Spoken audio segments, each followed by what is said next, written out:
Welcome everyone to a very rainy and cloudy day here in South Florida, but that's okay because over the last week or so I've been testing this, the 2020 Shelby GT350R, and that name is significant for a couple of reasons. Firstly, this is a 2020 model, and I know we're in 2021, but there is no 2021 Shelby GT350 or 350R. Those have been axed for the new model year, and instead we're getting the Mustang Mach 1. But that's not necessarily as bad as it sounds, because a lot of the Shelby components that we love are going to make it into that new Mach 1. But anyway, back to the Shelby. As mentioned earlier, this is an R, so it's no standard GT350. This one has a ton of upgrades on top of that. Now the fact that this is an R already makes it a very ultra rare Mustang, but this one has the Heritage Pack on top of that, which you can tell by the blue stripe and the white paint. And as a result, this is going to be one of those cars that we see in 10, 20 years from now when everything is electric cross the auction block for hundreds of thousands of dollars because it is so rare and so good. So I'm going to give you a full tour of this 350R and tell you everything I've experienced with it over the last week or so. We're going to take it out on the road and compare it more to its standard 350 brother and see where they differ and see if it's actually worth the premium that you have to pay to get into an R. But before we do any of that, I want to make sure you guys like this video and subscribe to the channel because it helps us out a ton.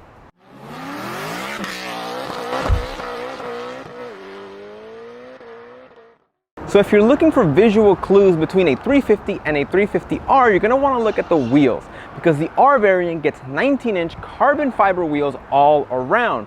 And now those wheels feature Michelin Pilot Sport Cup 2 tire. It's a very track-oriented tire. There's not a ton of tread on it, so you don't want to get caught in a torrential downpour with them, but when they're warmed up, they provide an excellent amount of grip. Now moving right along, the rear wing is also unique to the R. It's also made out of carbon fiber, just like the wheels. Now in our particular car, you know it's an R because it's an Heritage Edition, and it's finished in Wimbledon white with the blue stripes. Now if that looks familiar, it's because it pays tribute to the original GT350 from the 1960s. In fact, if you look down here, the font they use for the 350 nameplate looks very old school, and that's on purpose because it pays, again, tribute to that original car. Now, as you'd expect from what's essentially a track toy like the 350R, it does get enormous brakes. Now, in this case, they are Brembos and they are a two-piece rotor design. I cannot reiterate how much of an improvement this is over the braking system you get in the standard Mustang. But then again, you're paying a premium for it, but they work really, really well. Something that surprised me over a week with this car is the fact that they're not too grabby around town. I did a ton of rush hour driving with this car and I never felt like the brakes were annoying. But when I was getting up to speed, they worked really, really well. So let's move over to the front end and talk about styling, because there's a lot going on here that it's worth pointing at. For example, the lower Shelby front lip, it's not made out of carbon fiber, and that's a good thing because this is a very low track-oriented car and chances are you're going to scrape that. So when it comes time to replace it, it's much cheaper to replace a plastic part than it is a expensive carbon fiber front lip.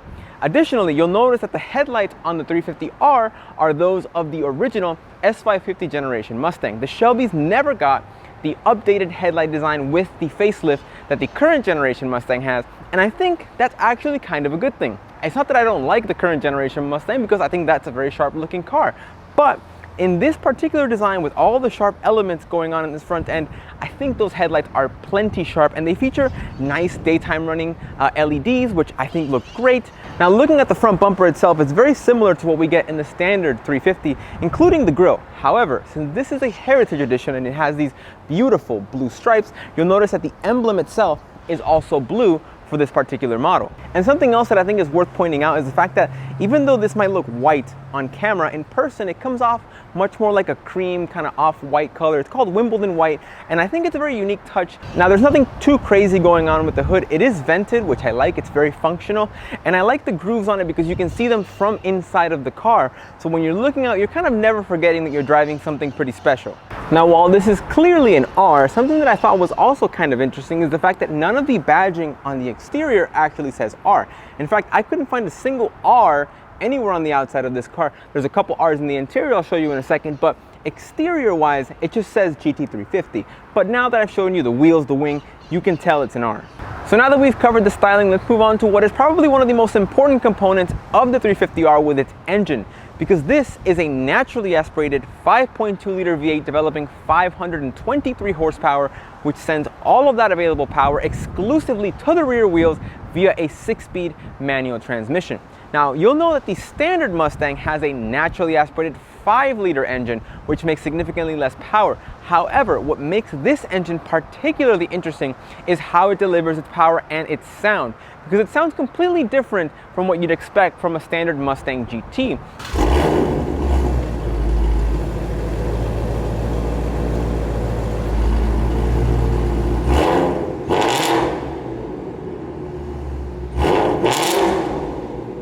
And since it makes all of its power at the very top of the rev range, you really have to rev it to get the best out of it. However, you do get the added reward that it is a very fun driving experience. Now, moving on to the rear of the 350R, you're gonna notice a couple of things, namely this wing, which is enormous. And as mentioned earlier, it is made out of carbon fiber. Now, I think this really makes the rear end. It gives it that sort of special touch, which really differentiates it from a 350 and a standard Mustang. There's no way you're gonna miss this enormous wing. And that's something I didn't miss in the rear view mirror either, because when you look behind, you can't really see a lot at night thanks to the wing, but I really like the aesthetic benefits and what it does bring to the overall look of the car.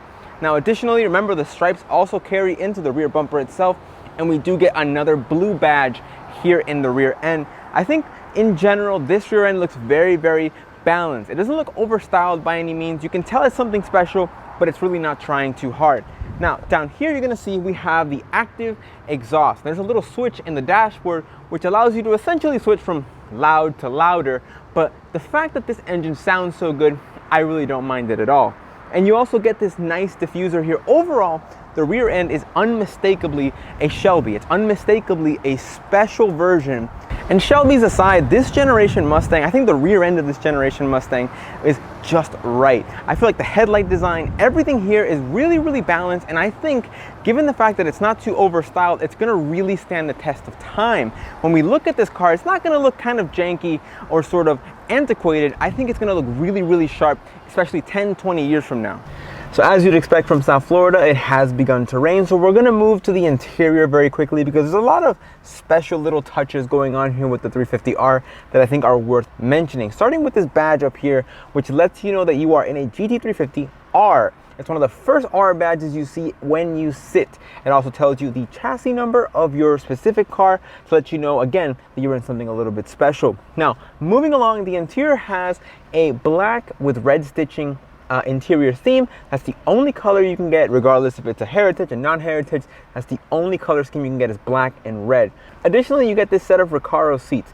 They're by no means the most comfortable seats in the world, because remember, they're track oriented. They're meant to be taken to the track to have some fun in. However, that does not mean that they are uncomfortable. Now, the Shelby GT350 has a base price of just under $60,000, but remember, this one is the R, and that R package is going to cost you $12,995. That gives you the carbon fiber wheels, the carbon fiber wing, the larger Pilot Sport Cup 2 tires, and you also have adjustable strut mounts. This particular GT350R has other notable options. For example, this one has the Heritage package, which costs $1,965. Then you also have the Technology package, which is $2,000. Also, this one has a B&O sound system, which I think sounds very nice. And also, this one does get the gas guzzler tax, which is $1,300. All in all, this car has $18,655 in options. Price with everything thrown in is $78,990, which is no small amount, even when considering a sports car. But now, with that out of the way, let's take it out for a spin.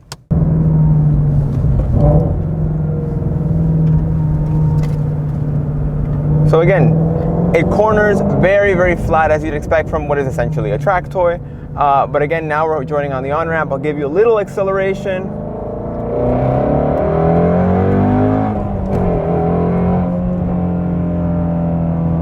This car is so good. It just sounds so sick. That's one of the things that I love about this car throughout my entire week with it. I can't get used to the sound. It's so good. And the good thing about it is that there's nothing being piped in here. None of it is fake. It's all real exhaust sound, and it's loud and it vibrates. And that's kind of what you want out of your track toy muscle car. I was really worried because I know some stock exhaust systems are very, very quiet, but this one is not that. The cold start is brutal. On the road, under full throttle, it's brutal. This exhaust system does the 350R justice. So even when you're on the road and say you want to downshift, easy. It's very, very easy. And then the thing is that since this engine makes all of its power up top, you are going to be downshifting quite a bit. Because even I'm going about 70 miles an hour right now on the highway. If I want to downshift into fourth, I'm still not even fully in the power band. So I would have to downshift into third in order to really get the most out of this engine, by which point, once you shift into third gear, let's do that quickly, this engine is basically screaming at this point. So from there, you give it a little bit of gas,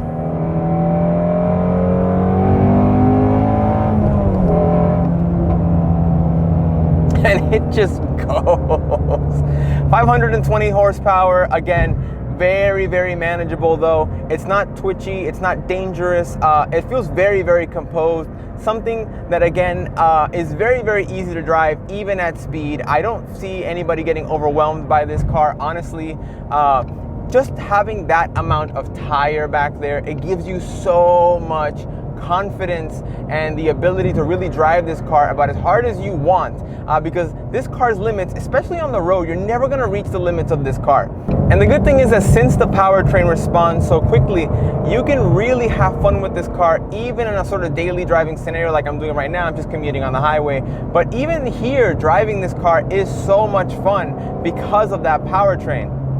And the thing is, like, once you really start interacting with this engine, you really realize what makes this car special and why people are really gonna miss it when it's gone.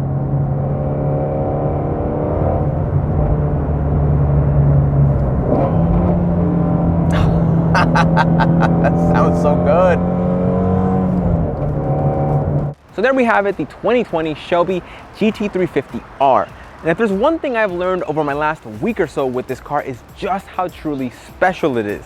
Because even though you get a little bit less weight here, a little bit sharper handling there, it all amounts to create a very special driving experience. I cannot reiterate how different this feels from a standard Mustang GT. Now, nothing against the standard GT, I like the GT a lot, but this is a truly unique and special driving experience. Now, it does come at a cost. This car has an as-tested price of $78,000. And do I think the premium is worth it? Absolutely. If you have enough money in your budget to buy a 350 or a 350R, I would pull the trigger without hesitation. This is one of those cars that I think in the future we're really gonna look back on and think about how good of a package it really is. Remember, naturally aspirated V8 rear-wheel drive, manual transmission, very unique special suspension. Everything about this car is just special. So all in all, if you've got the cash, definitely go for it, because these are not coming back. These are vanishing. And I think that we're really gonna miss them once they're gone. And with that, I wanna thank you guys so much for watching. Make sure you guys like this video and subscribe to the channel because it helps us out a ton. And I'll see you again very soon.